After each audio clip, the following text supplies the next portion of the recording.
اسی طرح اتباع رسول اللہ صلی اللہ علیہ وسلم کی سنت کی تابعداری یہ ہماری زندگی کا مقصد ہونا چاہیے۔ ہم جو عمل بھی کریں رسول اللہ صلی اللہ علیہ وسلم کے طریقے کے خلاف ہو تو وہ عمل قابل قبول نہیں ہوگا۔ خلاف پیمبر کسے راہ گزید، ہرگز نہ خواہد بمنزل رسید۔ جو رسول اللہ صلی اللہ علیہ وسلم کے طریقے کے خلاف چلے وہ کبھی بھی منزل مقصود تک نہیں پہنچ سکتا۔ منزل مقصود کیا ہے مومن کی؟ وہ جنت ہے۔ تو جنت میں جانا چاہتے ہیں تو رسول اللہ صلی اللہ علیہ وسلم کی اطاعت اور آپ کی پیروی کرنا یہ ضروری ہے۔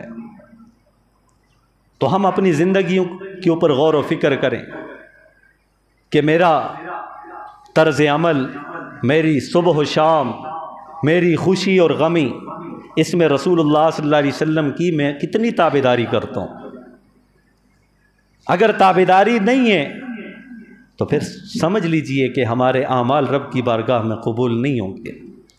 ایک شخص ہے، مثلا وہ جمعے کی نماز ہے، 2 رکعت فرض ہیں، 2 رکعت ہم پڑھتے ہیں نا فرض نماز، اور آج اگر میں کہہ دوں کہ بھائی ہم 4 رکعت پڑھیں گے، ہم 4 رکعت پڑھیں گے، اس میں سجدے بھی زیادہ ہیں، رکوع بھی زیادہ ہیں، قیام بھی زیادہ ہے، وقت بھی زیادہ لگتا ہے، تسبیحات بھی زیادہ ہیں، جھکنا بھی زیادہ ہے، پیشانی کا جھکانا بھی زیادہ مرتبہ ہے، لیکن آپ ایمان سے بتائیے کیا ہم 4 رکعت با جماعت اگر جمعے کی ادا کریں گے کیا وہ رب کی بارگاہ میں عمل یہ قبول ہوگا؟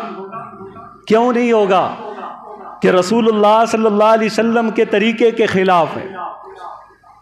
رسول اللہ صلی اللہ علیہ وسلم نے جو عمل کیا تھا، جمعہ پڑھایا تھا، 2 رکعت پڑھے تھے، اگر 2 رکعت ہم پڑھیں گے تو رب کی بارگاہ کے اندر یہ قابل قبول ہوں گے، زیادہ پڑھیں گے تو رب کی بارگاہ میں قبول نہیں ہوں گے۔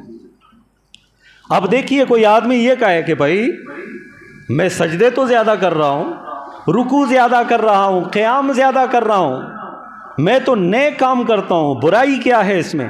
جس طرح آج دنیا میں بھی کئی لوگ آپ کو یہی جواب دیں گے، بھائی اس میں برائی کیا ہے؟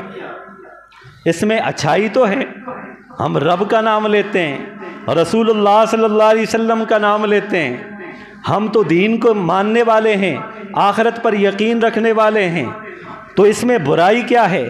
بھائی یہی تو سب سے بڑی برائی ہے کہ رسول اللہ صلی اللہ علیہ وسلم نے اس عمل کو نہیں کیا۔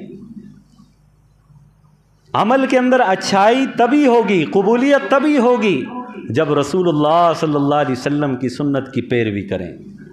تو بھائی آج یہ بھی نیت کریں کہ ہم نے جو کام بھی کرنا ہے رسول اللہ صلی اللہ علیہ وسلم کی سنت کے مطابق کرنا ہے، اور پھر انشاءاللہ العزیز یہ یقین رکھا جا سکتا ہے کہ رب کی بارگاہ میں میرا یہ عمل قابل قبول ہوگا۔